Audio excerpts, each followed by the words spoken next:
What's going on, guys? In today's video we're going to be checking out the trx4m, and I'm going to be putting in some rear steer. Stay tuned. I'm going to try and make the video as short as I can, but yeah, so let's get right into it and let's get started. Alrighty, so up under the hood here, I've already been working on it some. I actually I've done a good bit. So back here in the back, I already swapped the rear metal axle for my old plastic one and the old servo. I need to get me a better servo for that, but we'll see. And then up under here, I've got the ESC, and I got the battery here. And then I had to remove the plate, this plate right here that goes in the back of the car, because that way the servo can come up and in, and it wouldn't work, so I took it out. The ESC is just going to be mounted right here on top of the battery. But yeah, so I've got two ways in this video of how you can add rear steer to a trx4m for really cheap. The one way you have to have two rigs, but the other way it's just like spend a few bucks, you can have four-wheel steer. So we're going to get started. I'll talk about it some more. And yeah, so yeah. Alright, so right here under the hood, let me kind of unplug everything so that way y'all can see. But, so if you look, on the ESC, you got your battery, you got your motor, you got your two lights, and your steering servo. Well, if you just plug one in, you can't do like rear steer because you only got one plug. But me and my buddy were taking a look at it the other day, and I had this light splitter, or like whatever you want to hook into it, like this little adapter, and it came with my light bar up here on the top, and I had nothing to use for it. So then we thought, I wonder if like we plug this in here in the steering servo, and then you've got two adapters, so you can plug in your first steering servo, and then you can plug in your second one. So make sure I'm putting it on the right way. Okay. So yeah.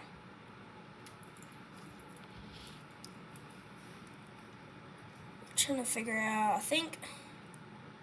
Okay, so it hooks in this way. It's kind of hard to see because steering servo doesn't have the little tab, so it's a little bit hard to figure out which way it goes. Alright, so you just plug them both in here.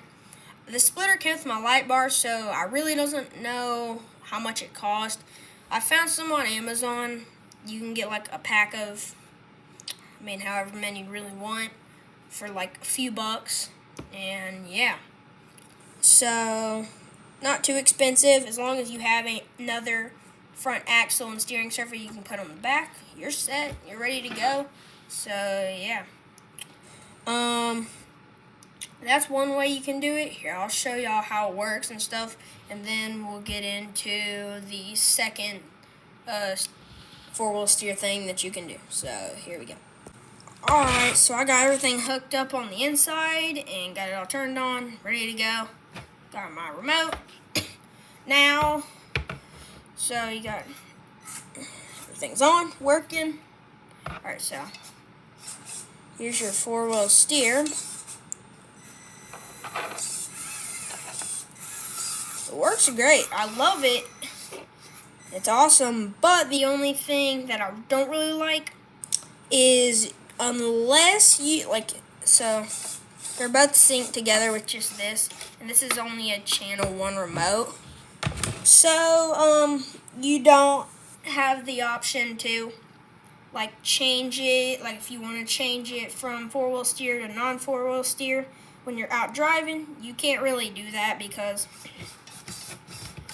and yeah, so I like it, but it's not my favorite choice. It's definitely good on the budget, but it wasn't my favorite choice because I actually just like when you so for example, I've got a rope bridge on my car, of course y'all might know, and when you try to steer to, like if you try to steer back on that way, when you try to slightly turn, you're just running the back tire off. So it gets kind of annoying trying to drive the whole time with just rear steer, or you have to unplug it all and rewire everything. So it's okay. It's not my favorite choice, but I've got another one. So, yeah. It's definitely good on the budget. If you don't have rear steer, I would definitely probably try this. Or you could just try the other way, but you have to have a little bit more for the other one. So, yeah, let's get right into it. Alright, so I've been taking a look over here, my Red Cadison 18. And I was looking, and if you look over here on the ESC, you've got two different plugs, and I just assumed that's for lights. I'm sure you can plug lights into it. It'd be just fine.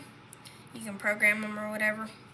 But I was just looking, I was like, it's kind of cool. So, I was looking on here in the remote. It's a 4-channel remote. So you've got a little toggle switch here.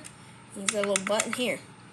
Now, the ESC is only a, 3-channel, I think. I'm not sure.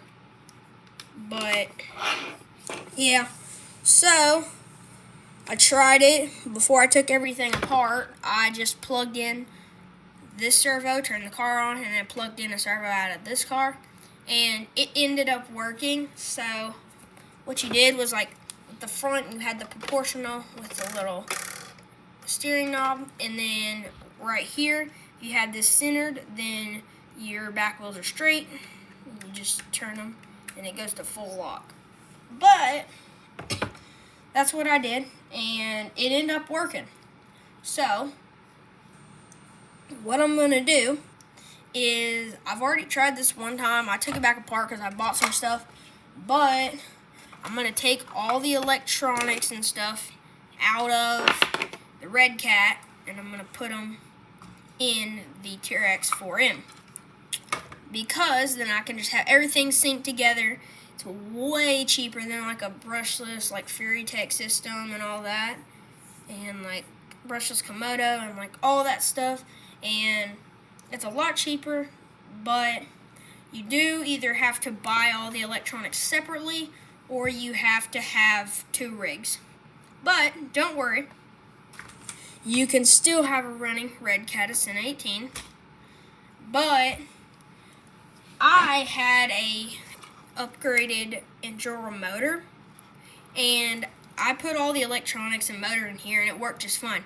But if I put that motor with the metal pinion in that plastic transmission, it would have stripped everything in an instant, because that motor is so powerful.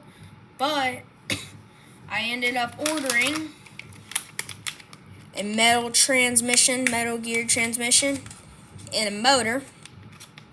And I'm actually going to so I'm doing some interesting things.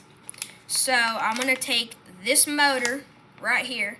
It's got the little adapter, so it will fit into the Ascent 18 ESC. So I'm going to put that one in here so I can still have my good motor in the trx4m. And then I'm going to stick this transmission in the Red Cat so I can put that other torquey motor, this one in here, and I can put it in there, and then I'll be able to go out for a run and have both working cars. And yeah, so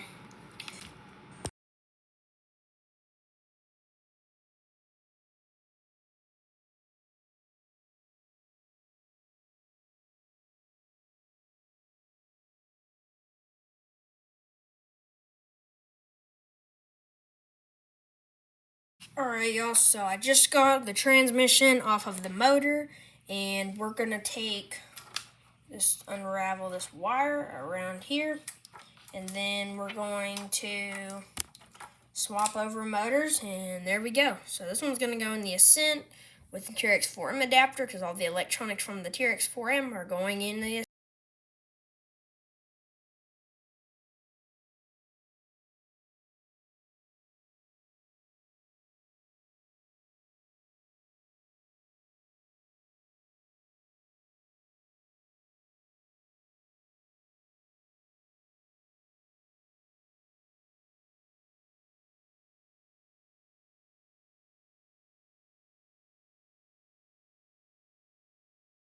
Alright, y'all, so I just finished getting all the wires and everything sorted out on here. I think I've got everything where I want it, and yeah, so let's get it out and we'll give her a test. Alright, y'all, so I got everything turned on. I don't have the light bar plugged in because I haven't used my splitter for extra space, but this is what I got so far. So, this little knob steers the front wheel. This is the Red Cat remote and all the electronics. Steering in the front. Alright, so we got this little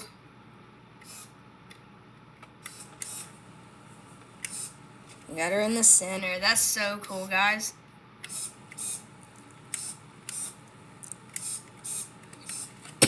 That's awesome, y'all. Dude, I'm so excited to go out and try this thing. Have to get her out and try her here later. But yeah, I'm happy she works. So there's one other thing. So, I mean, there's another four-wheel steering technique that you can do. I'm going to show y'all, but you still have to have the Red Cat electronics, and you have to have at least one splitter wire. So, I'm going to get into it. I'm going to show y'all what it is, and yeah, so I'll be back with y'all in a second. Alright, well, I figured I'd just show y'all how kind of thing. But, so if you look right there, I've got my two red, white, and black wires. Those are for both servos. Now, I did a little experiment. The top hole is the proportional steering. Like, you get your proportional and stuff. And then your bottom one is where you use your different channels. So, I had thought, what if I unplug the top wire, and then I unplug the bottom steering servo, and I take our splitter, and I plug it in the top where it's proportional, and then I just take and plug in, then we're just going to take and plug on in the servos with that, and then look what we got here. Proportional in the front and the rear. They are synced together. Now, to change this, you have to unplug. You do have to unplug it all to change everything. But it is still really cool. I like it this way too. But it's nice to have the option to run it like the other way, where you just flip the little switch. And yeah, so I'm gonna get it flipped over back to that, and then I'm gonna take a look at the Red Cat and probably get all the electronics put in it. So yeah, I'll try to keep this video as long or as short as I can, but this is a bigger video, so yeah, guys. Alright, y'all, so I got the light bar hooked back up. So I wired everything up nice, and she runs just fine. That nice new motor in there works. So yeah, I'm not sure if I'm gonna put the Ascent back together in this video, because I really don't want to hold y'all up too long, because it's already gonna be a long enough video. Me crazy. So I might get it out and crawl in the course for a second, but I don't know that I'm gonna do the Ascent in this video. But yeah, so I'm not sure, guys. Let me know in the comments if y'all want to see a video on me installing the Red Cat or the trx4m electronics into the Red Cat. But I might just end up doing it off camera. I'm not sure. But long story short, that is how y'all can do rear steer for really cheap. If you got a Red Cat Ascent 18, it might be a little bit pricier if you had to buy everything. But if you have a Red Cat and you have a trx4m, I would so do it. It's definitely worth it. I love this rear steer. I'm going to be going to competitions, looking all professional and all. But yeah, so thank y'all for watching. Stay tuned for the next video, and I'll see y'all next time. Peace.